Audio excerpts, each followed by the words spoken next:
My idea of a perfect Christmas is to spend it with you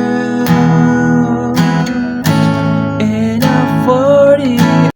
Hello mga ka-idol! So ngayon, meron akong ituturo sa inyong kanta, no?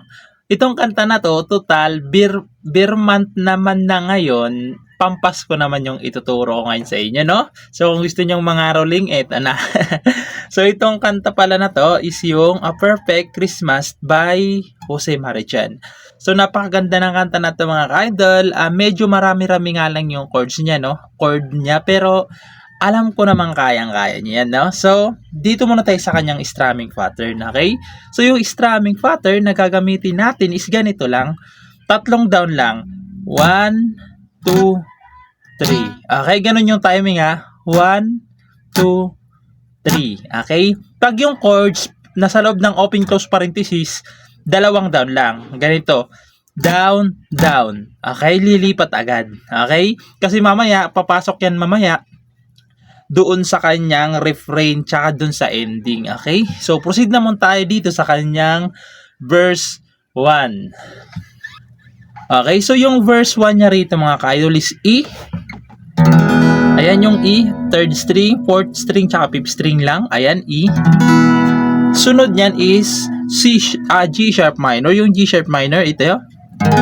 Nakabar sa 4th. Ayan, 1, 2, 3, 4. Sa 4th fret. Sa 6 naman, 5th string lang, tsaka 4th string. Okay, ayan. Tapos, pupunta kayo ng A. Yung A sa 2nd fret, 2nd string, 3rd string, tsaka 4th string. Ayan, A. Tapos, pupunta ulit kayo ng E. Tapos, babreak lang kayo ng A. Tapos, E ulit. Tapos, F sharp minor na. Yung F sharp minor, ito siya. Sa 2nd fret, nakabar. Tapos, sa 4th naman ay 5th string, tsaka 4th string, F, ayan. Sunod is B. So, yung B, kahit itutupiin nyo lang ito mga ka-idol, ganun nyo na lang siya, B na. Sa B, ito yung ipitin nyo, 2nd string, 3rd string, tsaka 4th string. Pwede naman ganito, no? Depende na lang sa inyo kung saan kayo mas komportable, okay? Ayan, B, o kaya ganitong B. Pwede naman. Tapos, pupunta kayo ng G, G na. So, yung G, 1st string, 2nd string, 5th string, tsaka 6th string. Ayan, G. Tapos, B minor na. Yung B minor sa 2nd fret nakabar. Sa 3rd fret naman ay 2nd string. Sa 4th fret naman ay 4th string, tsaka 3rd string. B minor. Tapos, C. Yung C, 2nd string to, 5th string to. 4th string pala, tapos 5th string to. Ayan. C. Pupunta ulit kayo ng G. C ulit. Tapos, G ulit. Tapos, A minor na.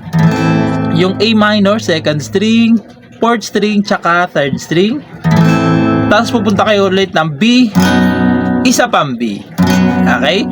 So, pagpasensyahan nyo na mga ka-idol, kasi medyo marami-rami yung chords niya. Pero alam ko naman kayang-kaya nyo yan. So, sasampulan ko kayo ng kanta para mas maintindihan nyo. So, ganito naman siya kapag kinantahan. So, strumming natin mga ka-idol, nakalagay naman dyan. Pag may open close parenthesis yung chords, 2 down lang. Pag wala, 3. Okay? So, ganito siya. My idea for a perfect Christmas is to spend it with you in a party of dinner for 2. Anywhere would do. Celebrating the Yuletide season, always light up our lives. Simple pleasure are made special too when they're shared with you. Tapos refrain. Looking through some old photograph. So, doon na yung sa refrain. So, puntahan na natin yung kanyang refrain. So, yung refrain niya dito mga ka-idol is E. E, ayan, E. G sharp minor ulit. Tapos A. Tapos E. Pagkatapos niyan, pupunta lang ulit kayo ng E. G G sharp minor, A ulit, F sharp minor, tapos babalik na kayo ng G sharp minor, tapos ito lang yung iba, C sharp minor. Yung C sharp minor nakabar pa rin dyan. Dito naman sa fifth ay second string, sa 6th fret naman ay 4th string tsaka 3rd string. Okay? Ayan, 4th string tsaka 3rd string pala. Ayan, C sharp minor. Tapos babalik na naman kayo ng E, tapos A, tapos E. Tapos ito na yung sinasabi kong may open close parenthesis kanina, F sharp minor na may open close parenthesis. Okay? Alam nyo na yung strumming natin dyan. Tapos B, tapos E, tapos isa pang E. Okay? Itong isa pang isa dulo, karugtong na to ng verse 2. Okay? So, ipapaliwanag ko sa inyo mamaya, no? So, sasampulan natin yung refrain para mas maintindihan nyo. So, ganito naman siya kapag kinantahan. Looking through some old photograph, faces are friend, will always remember. Watching busy shopper rushing about in the cool breeze of December, a sparkling lights all over town, children's colors in the air, by the Christmas tree, a shower of stardust on your hair.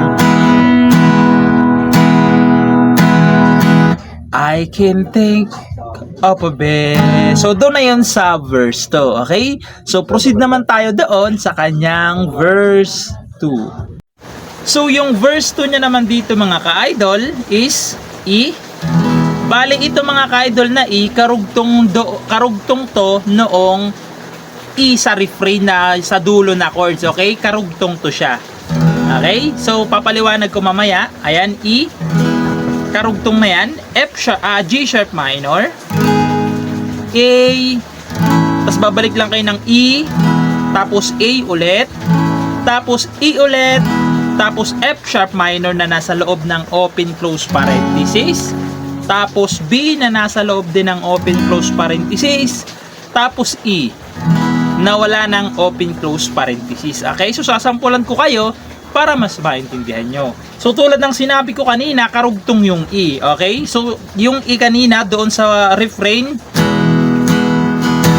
yan na yung isa refrain. Okay? Tapos, papasok na yung verse 2, I can think, G sharp minor na. Okay? Of a better Christmas than my wish coming true. And my wish is that you let me spend my whole life with you. Tapos adlib. So yung adlib niya, G,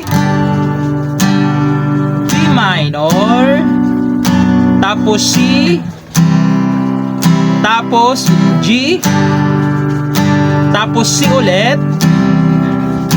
tapos G na naman, tapos A minor, tapos E, tapos B.